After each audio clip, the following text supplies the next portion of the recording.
Ça y est, on est en direct. Bonsoir à toutes et à tous, bienvenue dans mon live 222 sur mon défi 365 jours de live. Je vais vous laisser quelques instants pour arriver. Comme chaque jour, je vous partage une anecdote, un enseignement, je vous raconte une histoire. Donc je suis Clémence Martin, la fondatrice de The Positive Place. Et donc dans ce live, que je traite, ce sont les sujets qu'on peut dire de développement personnel, mais voilà, ça, pour moi, ça va beaucoup plus loin. C'est vraiment tout ce qui se passe à l'intérieur, c'est tout ce qui est invisible et que je mets en lumière dans ces lives. Ce soir, j'avais envie de vous partager une tranche de vie, voilà, de mon expérience. Donc quand vous êtes là, si vous êtes là, vous pouvez me faire un petit coucou dans les commentaires. Si vous êtes là en replay, vous pouvez me mettre le hashtag replay. Et si c'est la première fois que vous voyez un de mes lives, vous pouvez me mettre le hashtag ThePositivePlace. Alors ce soir, j'avais envie de vous raconter un petit bout de mon histoire. J'en ai un petit peu parlé dans mon post précédent pour celles et ceux qui me suivent depuis longtemps. Peut-être que vous le savez, pour les autres, ça va être nouveau. En fait, moi, j'ai été intermittente du spectacle quand j'avais 23 ans. J'ai décidé ça. À cet âge-là, en fait, j'avais, on va dire, des aspirations à être sur scène. Et je faisais de la scène, notamment en tant que chanteuse. J'avais aussi une formation danseuse. Et je me souviens très bien, j'avais 23 ans et je me suis dit, ok, je me donne un an pour être intermittente du spectacle et pour pouvoir vivre de ma passion. Et donc j'ai posé cette intention-là, et puis évidemment, une fois qu'on pose l'intention, il faut mettre des actions en face, donc j'ai mis des actions en face. J'ai passé des castings, parce que c'était comme ça que ça se passait à l'époque. J'avais fait notamment le casting de la Starac. Je me souviens à l'époque, j'avais quand même été sélectionnée, on n'était plus que 350. J'avais passé notamment les essais avec Nolwenn Leroy. Donc voilà, ça vous date un peu le truc, c'était il y a 20 ans. Et donc voilà, j'avais vraiment posé des actions. Donc j'avais posé une intention qui était, ok, je veux vivre de ma passion, je me donne un an. Et ensuite, j'avais posé des actions en faisant des castings, en mettant en place des choses. Et en effet, tout ça a fait que pendant 4 ans, j'ai été intermittente du spectacle. Moi, mon but premier, c'était de chanter. Je faisais aussi des voix off pour des publicités, pour des voix parlées, des voix chantées, des documentaires. J'ai été aussi comédienne. J'ai été aussi danseuse. Je suis allée chanter. C'était improbable. Je suis allée chanter en Russie. J'ai fait plein de... j'ai adoré en fait ces 4 années. J'ai adoré et puis en même temps, pour moi la difficulté c'était que je me sentais pas forcément maître de mon destin, mais justement parce que j'étais un petit peu soumise à est-ce que je vais réussir tel ou tel casting. J'attendais derrière mon téléphone, c'était un petit peu ça, quoi. J'attendais qu'on m'appelle et finalement je ressentais beaucoup d'impuissance.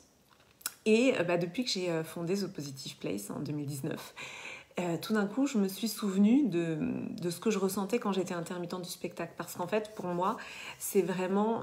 ma période intermittente du spectacle, ça a été une expérience entrepreneuriale, en fait, vraiment. Et tout d'un coup, on va dire, tout m'est revenu aussi en boomerang. Sauf que il s'est passé 20 ans entre les deux. Et en fait, qu'est-ce qui s'est passé en 20 ans? Beaucoup de choses. Puisque moi, j'ai aussi avancé sur mon chemin de développement personnel. Et aujourd'hui, j'appréhende les choses avec beaucoup plus d'aplomb, d'assertivité, d'ancrage.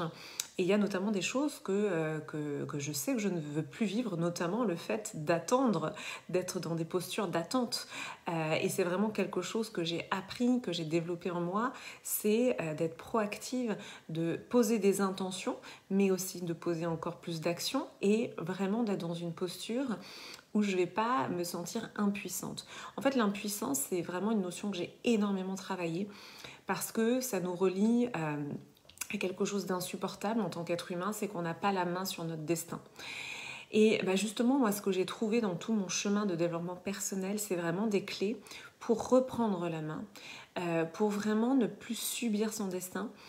Je me souviens en 2015, quand je travaillais encore en entreprise à ce moment-là, c'est là, vraiment cette année-là, que j'ai posé l'intention de reprendre la main. C'est là que j'ai commencé à travailler vraiment sur mon assertivité, sur ma confiance en moi, sur mon estime de moi, sur aussi ma communication, parce que la communication, c'est le premier lien avec l'autre. C'est la manière dont on va s'exprimer, dont on va poser aussi des intentions. Donc j'ai vraiment travaillé tout ça en fait depuis 2015 et justement je me faisais la réflexion que dans mon approche aujourd'hui, il y a des choses que j'ai vraiment ancrées, sur lesquelles j'ai appris à me positionner. Donc ça fait partie aussi des choses que je vous transmets dans mes accompagnements parce que l'impuissance, encore une fois, c'est comment dire, un des pires sentiments pour l'être humain. Et l'impuissance, c'est beaucoup lié à la blessure d'injustice.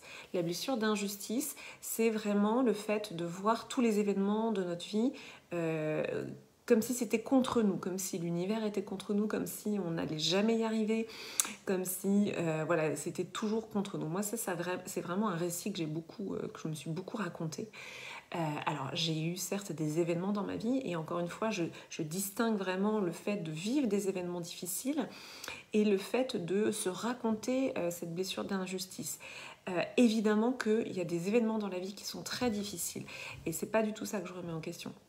C'est le récit qu'on en fait, comment on se parle, qu'est-ce qu'on se raconte. Et finalement, comprendre que quand on est dans cette boucle d'injustice, en fait, on s'auto-enferme soi-même, on s'enferme complètement dans ce récit-là. Et c'est justement quelque chose qu'on va voir en décembre dans le Healing Injustice. Donc Healing Injustice, j'ai pas les dates en tête, je vous mettrai un petit commentaire sur cette vidéo, mais c'est 3 lives dédiés vraiment à ce récit d'injustice. C'est quelque chose que je suis allée voir en profondeur et que je suis allée aussi travailler en profondeur. C'est le récit d'injustice lié à ce qu'on a vécu, mais pas seulement, c'est aussi lié à ce qu'ont vécu nos ancêtres.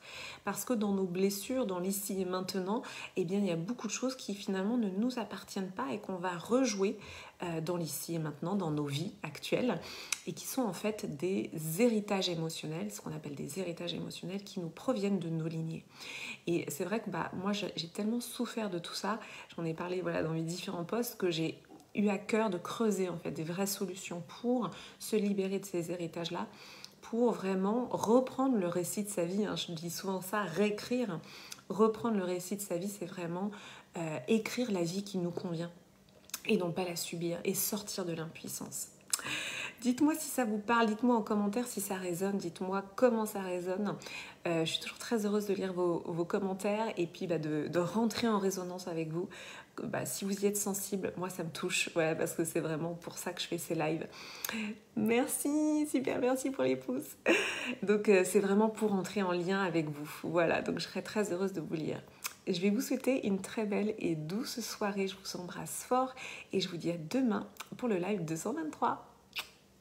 J'allais dire dormez bien, mais non, il est un peu tôt. Bon appétit peut-être. À demain.